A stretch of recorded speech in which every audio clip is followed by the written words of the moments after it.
सुभाषितानि पाठ संख्या 40।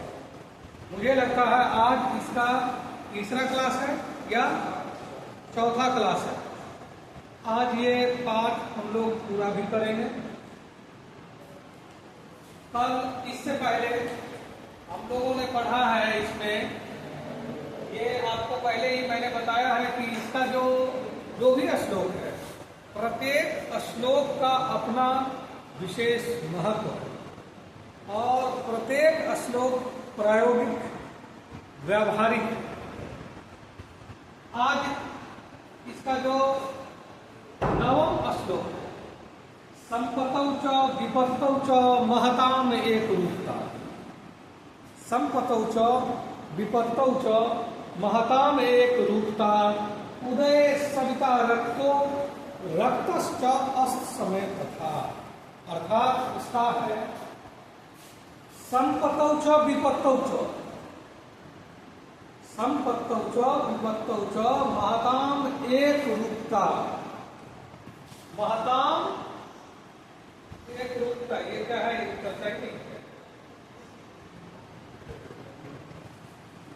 ये पेन कैसे चलेगा? किसी को ये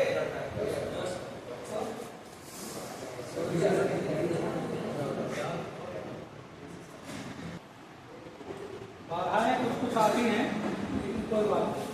मैं कह रहा था कि संपत्तौ च विपत्तौ च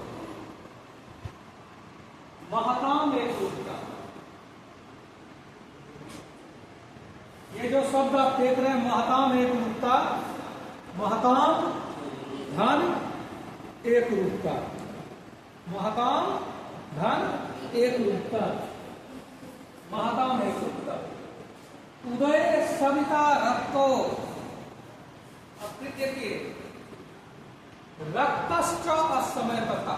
रक्तः च अस्त समय। रक्तः धन च धन अस्त समय।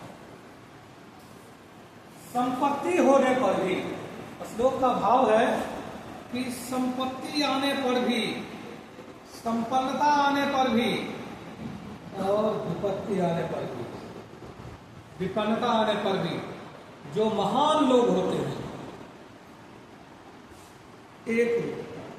एक समान था।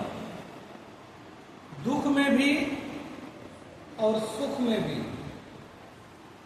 जो महान लोग होते हैं वो एक समान रहते। इस लाइन का ये जो पंक्ति है, इसका अर्थ यही है कि बहुत अधिक संपत्ति होने पर भी और बहुत बड़ा दुख आने पर भी जो महान लोग रहते हैं वो एक समान रहते हैं। कैसे? किस प्रकार से? तो जिस प्रकार से उदय सविता रक्तो, सविता सूर्य का पर्याय है, सूर्य का पर्याय है।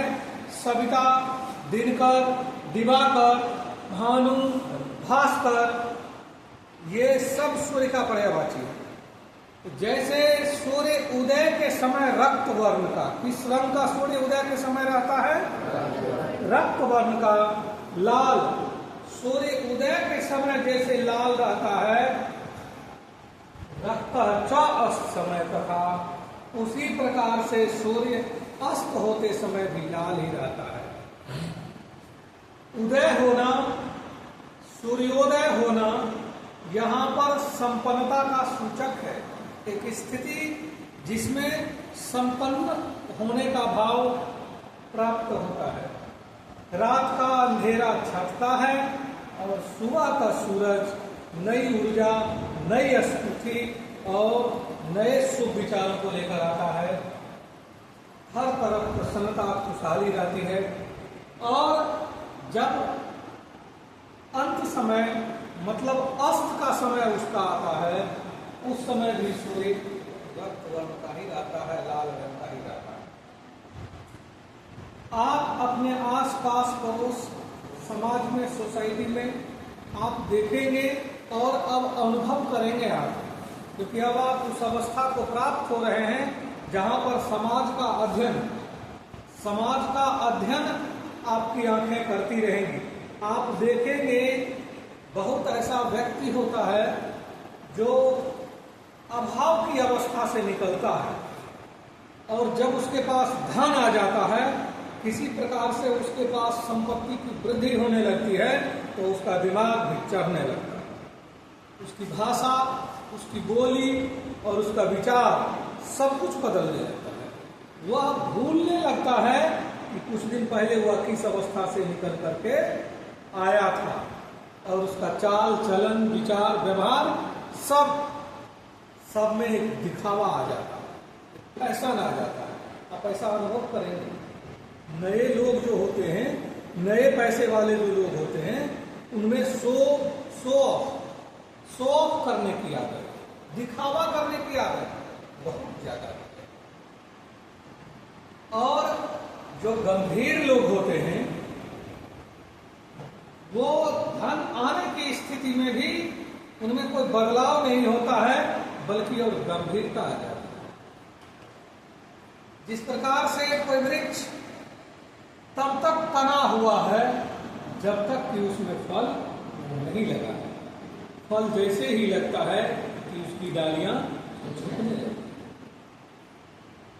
विनम्र लोगों का यही स्वभाव होता है। महान व्यक्ति होते हैं, उनका यही स्वभाव है। और विपत्ति, एक तरफ संपत्ति आने पर उसके पैर जमीन पर नहीं रहते हैं, वह एकदम चाल चलन उसका बदल जाता है। दूसरी तरफ अगर आकस्मिक कोई विपत्ति आ जाती है, तो ऐसे लोग उसमें देखिएगा फूट कर जमीन पर ऐसे लोट कर रोने लगेगा, एकदम जैसे लगेगा कि अभी क्या था और अभी कुछ इन दिनों में क्या हो गया। नीति कहती है कि महान लोगों का ये लक्षण नहीं है, महान लोगों का ये स्वभाव नहीं है। महान लोग जो होते हैं वो दोनों परिस्थिति में, ईश्वर की कृपा होगी, आप सभी जीवन में जीवन की ऊंचाइयों को छुएंगे। उस समय भी आपको ये ध्यान रखना है कि आपके विचार, व्यवहार, आचरण से किसी को ठेस न पहुंचे। याद रखिए, अमीर होने का शौक रखना चाहिए, अमीर दिखने का शौक नहीं रखना चाहिए। ये जो कमजोर लोग हैं या जिनकी सोच की शक्ति कम है, ऐसे लोग अमीर बनने से ज्यादा अमीर दिखने का प्रयास करते हैं। और जो गंभीर लोग हैं वो अमीर दिखना नहीं, अमीर बनना है। अमीर सबको बनना है, सबको कोशिश करनी है कि अमीर बनना है, गरीब नहीं रहना है। तब है कि अमीर सिर्फ पैसे का नहीं, अमीर दिल का भी बनना है, विचार से अमीर बनना है, व्यवहार से अमीर बनना है। सिर्फ धन का अमीर नहीं होता है। और जब आप विचार, व्यवहार, आचरण से अमीर हो गए, तो फिर आपके लिए दुनिया में कुछ भी कम नहीं है। श्लोक का भाव आप लोग समझ चुके हैं कि महान लोग संपत्ति आने पर भी और विपत्ति आने पर भी दोनों परिस्थितियों में एक समान रहते हैं। उनमें किसी प्रकार का बदलाव नहीं होता है। लेकिन जो ओछे लोग होते हैं, संपत्ति आने पर वो दिखावा करने लगते हैं और विपत्ति आने पर हाय मारकर रोने लगते हैं। ठीक है, चलिए नेक्स्ट। अगला श्लोक है आपका विचित्रे खलु संसारे, विचित्रे खलु संसारे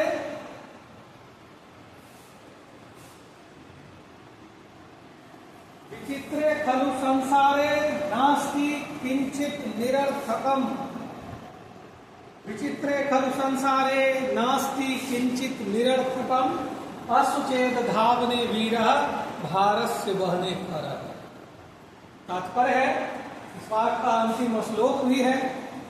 और एक बात दिमाग में एकदम सभी लोगों को रख भी लेना है, ये बहुत ही सकारात्मक एक विचार भी है, मेरा ऐसा भी मानना है कि विचित्रे खलु संसार है। ये संसार जान लीजिए बड़ा विचित्र है। इस विचित्र संसार में किंचित निरर्थकम,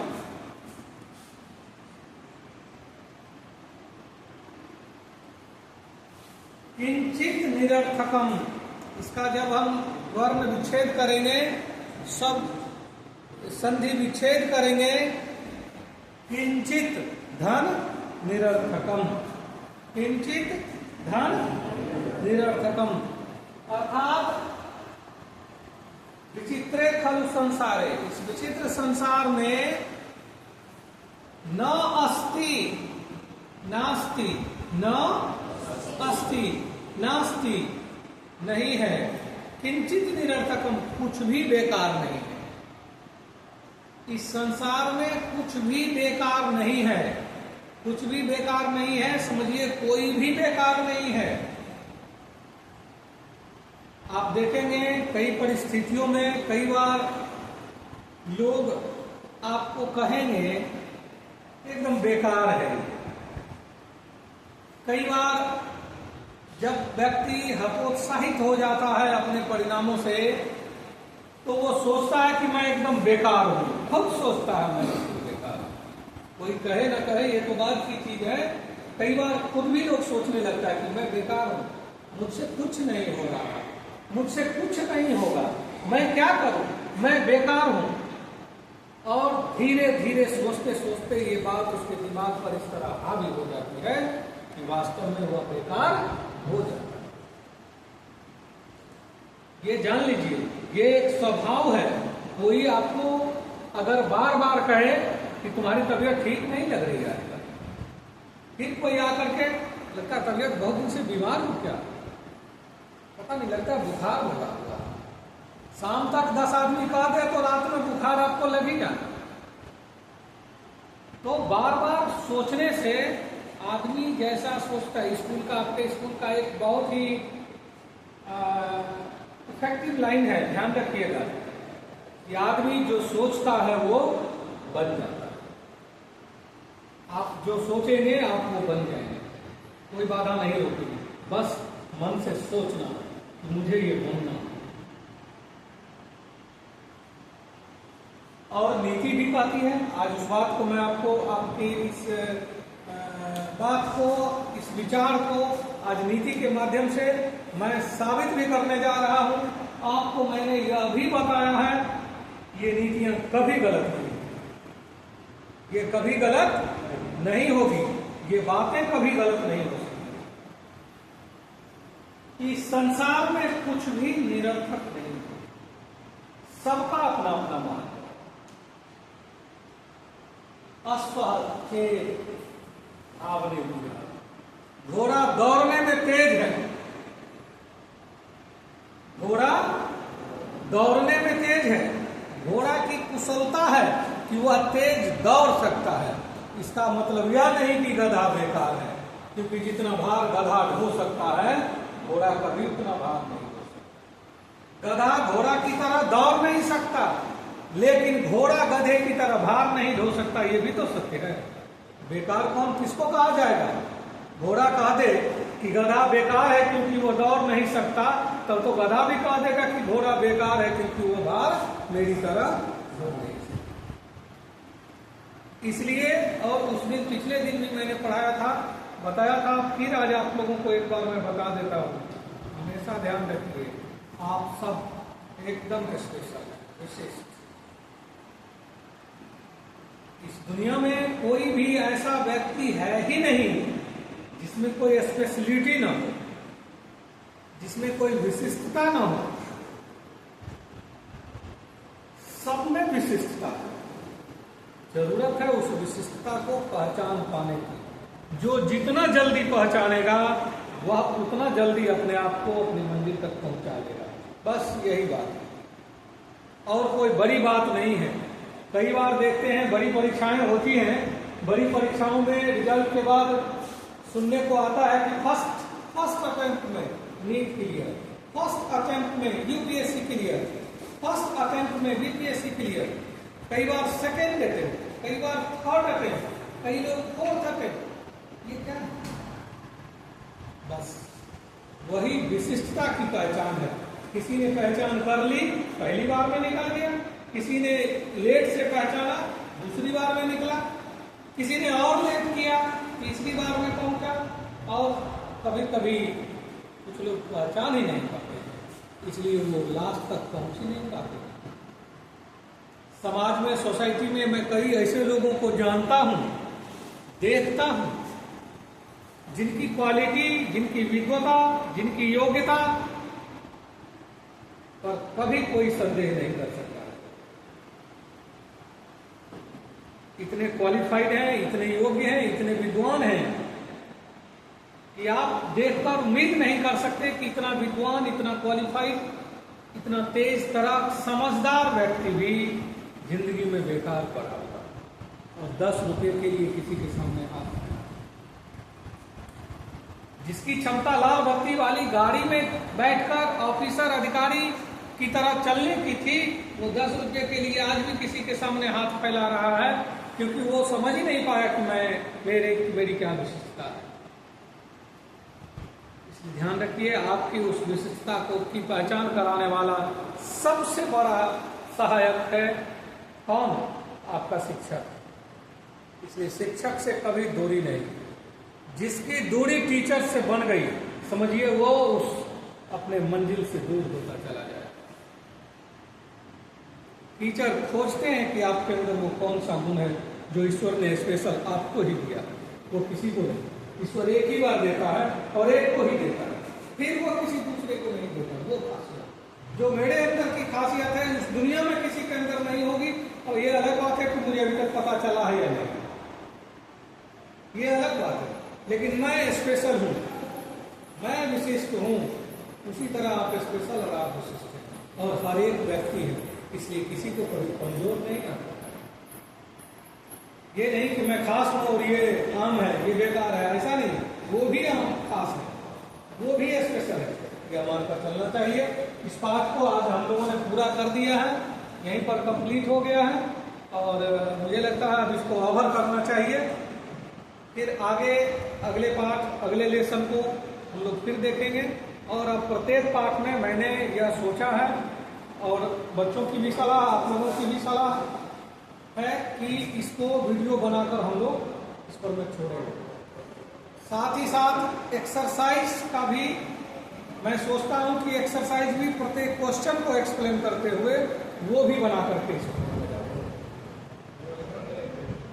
ताकि रिवीजन के टाइम में ये आप लोगों के लिए विशेष उत्साह होगा।